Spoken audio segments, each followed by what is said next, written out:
दोस्तों नमस्कार, मैं हूं राजकुमार सिंह। बिहार में विधानसभा चुनाव अक्टूबर 2025 में होने हैं, लेकिन नवंबर 2024 के घटनाक्रम ने मुख्यमंत्री नीतीश कुमार की बेचैनी बढ़ा दी है। महाराष्ट्र में नवंबर 2024 में विधानसभा चुनाव हुए। बीजेपी के बड़ा दल होने के बावजूद कम विधायकों वाले शिवसेना गुट के नेता एकनाथ शिंदे वहां महायुति सरकार का नेतृत्व कर रहे थे। शायद इसलिए भी कि उनके द्वारा शिवसेना में विभाजन की बदौलत ही उद्धव ठाकरे की महाविकास आघाड़ी सरकार गिरी और बीजेपी की सत्ता में वापसी हो पाई। नवंबर का विधानसभा चुनाव भी मुख्यमंत्री एकनाथ शिंदे के नेतृत्व में ही लड़ा गया। जाहिर है, कम सीटों पर चुनाव लड़ने वाली शिंदे की शिवसेना जीती भी बीजेपी से कम ही सीटें। तब अपना मुख्यमंत्री पद बरकरार रखने के लिए शिंदे ने गुहार लगाई कि बीजेपी को महाराष्ट्र में भी बिहार का फार्मूला लागू करना चाहिए। जनता दल यूनाइटेड के विधायक कम होने के बावजूद 2020 में बीजेपी ने नीतीश कुमार को ही फिर मुख्यमंत्री बनाया था। बाद में वो पाला बदलकर आरजेडी और कांग्रेस के समर्थन से भी मुख्यमंत्री रहे, पर इसी साल लोकसभा चुनाव से पहले बीजेपी की अगुवाई वाले एनडीए में लौट आए। जाहिर है, वापसी मुख्यमंत्री पद बरकरार रहने की शर्त पर ही हुई होगी। 18वीं लोकसभा का चुनाव एनडीए ने बिहार में नीतीश कुमार के ही नेतृत्व में लड़ा और अच्छा प्रदर्शन भी किया। यह भी माना जाता रहा है कि अगला विधानसभा चुनाव नीतीश के ही नेतृत्व में लड़ा जाएगा और एक बार फिर वह जेडीयू के विधायक कम होने पर भी अपना मुख्यमंत्री पद कायम रखने में सफल रहेंगे। लेकिन महाराष्ट्र के घटनाक्रम ने उनकी बेचैनी बढ़ा दी है। अपने नेता और शिवसेना के संस्थापक बाला साहेब ठाकरे के बेटे उद्धव को धोखा देकर एकनाथ शिंदे बीजेपी के मददगार बने थे।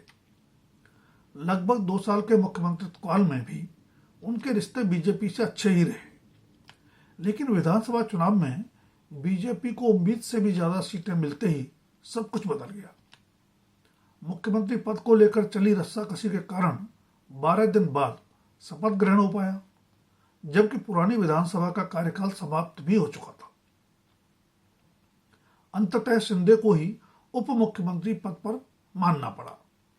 उन्होंने बहुत गुहार लगाई कि गृह मंत्रालय देकर उनकी कुछ लाज रख ली जाए, जैसे कि उनके मुख्यमंत्रित्व काल में वह उप मुख्यमंत्री देवेंद्र फडणवीस को दिया गया था, पर बीजेपी ने एक नहीं सुनी। गृह मंत्रालय नए मुख्यमंत्री फडणवीस के पास रहा और शिंदे को शहरी विकास एवं लोक निर्माण जैसे मंत्रालयों से ही संतोष करना पड़ा। ध्यान रहे कि उद्धव ठाकरे के नेतृत्व वाली महाविकास आघाड़ी सरकार में, जिसमें कांग्रेस और शरद पवार की एनसीपी भी थी, उसमें भी एकनाथ शिंदे इन्हीं मंत्रालयों के मंत्री हुआ करते थे। नीतीश कुमार की बेचैनी बढ़ने का कारण यही है कि अगर बीजेपी ने उनके साथ भी शिंदे जैसा ही व्यवहार किया तब क्या होगा। अगर संकट मोचक शिंदे के साथ ऐसा किया जा सकता है तो पलटी मारने के लिए बदनाम नीतीश कुमार के साथ क्यों नहीं हो सकता। पिछले विधानसभा चुनाव में भी चिराग पासवान की लोक जनशक्ति पार्टी को एनडीए से अलग चुनाव लड़वाकर बीजेपी ने खुद को सुशासन बाबू कहने वाले नीतीश कुमार को शीर्षासन करवाते हुए उनके जेडीयू को मात्र 43 सीटों पर समेट दिया था। बेशक अब नरेंद्र मोदी सरकार में मंत्री रहते हुए चिराग पासवान वैसी भूमिका नहीं निभा पाएंगे, लेकिन नीतीश और उनकी पार्टी का कद बढ़ने देकर बीजेपी कभी नहीं चाहेगी, अपने लिए मुश्किलें तो कभी आमंत्रित नहीं करना चाहेगी। बीजेपी कभी नहीं चाहेगी कि जेडीयू और उसकी सीटों के बीच का फासला कम हो पाए। फिलहाल बीजेपी की 74 विधानसभा सीटें हैं। अगर वह महाराज जैसा कमाल दिखाते हुए अकेले दम 100 सीटों का आंकड़ा किसी तरह पार कर गई तो नीतीश के लिए खतरा और बढ़ जाएगा, क्योंकि एन लोकसभा चुनाव से पहले दगा देने के कारण अब आरजेडी और कांग्रेस भी उन पर शायद ही भरोसा करें। 243 सदस्यों वाली बिहार विधानसभा में बहुमत का आंकड़ा 122 है। वैसे नीतीश की बेचैनी और बढ़ाने में महाराष्ट्र फॉर्मूले को लेकर बिहार बीजेपी के नेताओं की सुगबुगाहट के अलावा केंद्रीय गृह मंत्री अमित शाह के बयान की भी बड़ी भूमिका है। हाल ही में जब अमित शाह से बिहार के अगले मुख्यमंत्री के बारे में पूछा गया तो उनका नपा तुला जवाब था, अभी तो नीतीश कुमार मुख्यमंत्री हैं, चुनाव बाद का फैसला बीजेपी संसदीय बोर्ड करेगा। तकनीकी रूप से देखें तो अमित शाह ने बीजेपी की निर्णय प्रक्रिया ही बताई है, लेकिन नीतीश कुमार की धड़कनें तेज होने का कारण यह है कि महाराष्ट्र की बाबत भी शाह ने ऐसा ही बयान दिया था और नतीजा सबके सामने है। महत्वपूर्ण यह भी है कि महाराष्ट्र में सीटों के बंटवारे से लेकर मुख्यमंत्री चयन और फिर मंत्रालयों के बंटवारे में भी अमित शाह की भूमिका ही निर्णायक रही। अमित शाह ने ही कभी सार्वजनिक सभा में ऐलान किया था कि नीतीश कुमार के लिए एनडीए के दरवाजे हमेशा के लिए बंद हो चुके हैं।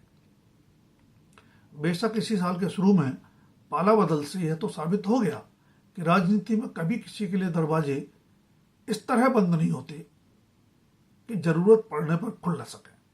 लेकिन महाराष्ट्र का घटनाक्रम यह भी बताता है कि बीजेपी सही मौका मिलने पर चूकती नहीं है। ऐसे में डॉक्टर भीमराव अंबेडकर पर अमित शाह के बयान पर जारी विवाद पर नीतीश कुमार की चुप्पी के भी कई अर्थ निकाले जा रहे हैं। इस बीच जेडीयू ने यह नया नारा देकर बीजेपी पर दबाव बनाने की भी कोशिश की है कि जब भी बिहार की बात हो नीतीश कुमार का ही नाम हो।